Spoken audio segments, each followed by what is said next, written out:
we need to define fraud and talk about the 4 elements of fraud. The first is an intentional misrepresentation of a material fact. The second is knowledge that the representation is false.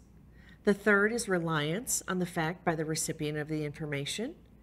And the fourth is damage as a result of the misrepresentation and reliance upon that misrepresentation. So let's break down some of the terms used in these 4 points. Misrepresentation is a statement of fact that is false. An omission may also be a misrepresentation. If something is intentional, it does not happen by mistake or accident. It is purposely and knowingly done. Something that is material is significant enough to matter. The victim, in the case of fraud, must have relied on the misrepresentation or have been intended to rely on it. The damage that results from the fraud could be financial or otherwise.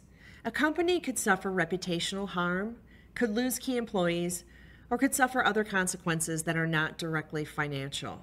Intent is sometimes difficult to prove in fraud cases because employees will commonly say that they made a mistake or they had an error and there was no intent to defraud. Intent can often be inferred from the documents as well as the actions of the accused. So I'm looking at the circumstances surrounding the situation to determine whether or not someone has intent. So for example, manipulated or destroyed documents may indicate intent because innocent parties usually don't alter, destroy, or conceal evidence.